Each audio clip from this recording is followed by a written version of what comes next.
Hello everyone, Master Xeon1001 here. In this video I want to talk about the knife tool in Boxcutter.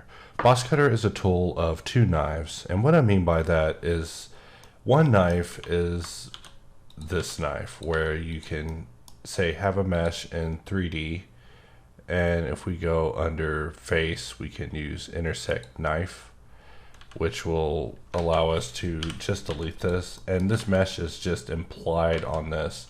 And this is actually the technology behind which 3D knife, which if we just go on Boxcutter and just use knife, that is this knife.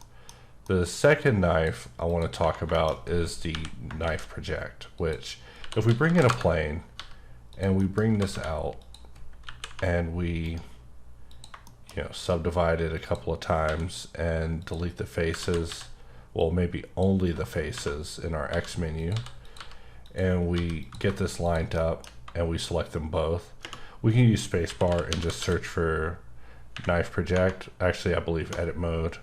We just search for knife project and we'll just use Blender's knife project. And we can actually choose to cut through the mesh to the other side. So I'll do that through the F9 because it is relying upon the view. And now we can see that knife project has projected to the other side. And because Boxcutter is a tool of two knives, it does give us some benefits. As you may have noticed with the knife boolean, it did not give us a selection. However, in this case, we did receive a selection. But even though we were cutting a grid of a object with faces deleted, to show this better in action, we'll bring in another plane and we'll place it in front like so. We'll bevel just one point and we'll select this in our cube, and we'll select this in our cube, and in edit mode search for knife project, and we have cut through on, and we can see that our selection cut all the way through. So because of these two differences in behavior, Boxcutter is a tool of two knives. So we'll delete that cube and get rid of it. And sometimes in videos you may see me using knife box, and I'll be drawing on the mesh, just implying geometry. And this is useful for situations where, say if we were dealing with a bevel and we had a circle down like so, we could see that it gets unruly in some areas. And if we press Alt V and switch over to wireframes, we can see that it's because Blender solved it, as Blender will solve things. If you don't solve it for it, it will just give you a result. It's just a computer, it doesn't care. So we'll switch it over to box, and if we jump over to knife, we can actually use 3D knife to be able to just quickly clean that up without any further ado, just kind of offsetting the issue so that it's a problem for another day.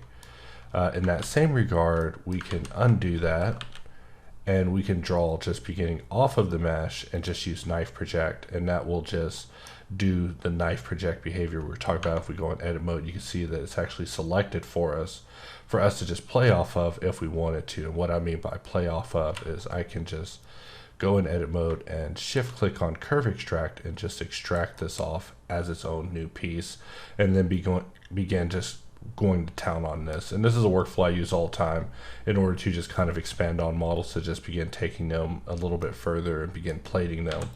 So now that we've got these two fundamentals of the differences between our two knives out the way, we could really get in here and have some fun. So we'll delete that cube again. No cubes were harmed in the making of this except for the 4 cubes that were deleted. 4. And so now we've inserted our 5th cube, still cube 001. And under the cube menu, we're going to go under mesh tools and choose an option called sphere cast. And sphere cast is a custom modifier, meaning that it's just a combination of modifiers by me to just put a sphere and a cast to just convert any shape into a sphere. And we'll press Control 4 to jump that up a level, and we can still see wireframe showing, which we'll just turn that off for the sake of this. And we'll press Control A and visual geometry to mesh. So a mistake someone would make is to just begin drawing on the mesh, which will actually trigger the surface draw, which will actually trigger the general knife. In order to override that, we can be in view align mode all the time by toggling view. Now that we're in view, that means that whenever we draw on the mesh, it will just take place on the mesh. However, if we take a look at our modifiers, we have no modifiers applied. So we can actually just switch over to InGun and just begin just working this shape. And if we tap into edit mode, the selection is already there for us, so we can press Q and then shift click to just quickly extrude this out as a plate. We could tab back into edit mode. We still have this selected, so you'll just have to take my word for it that I'm pressing 3 and then pressing H. In fact, my keystrokes aren't being displayed. Alright, I apologize for that. For some reason my keys weren't being displayed, but I feel I was narrating them pretty good this time. So now that we are back in object mode, I'm just going to draw another box. In fact, you can see that for something like this, seeing the wire would actually be a little bit problematic. So after this cut, I'll be turning it back off. So we'll just double click that. We have the selection made.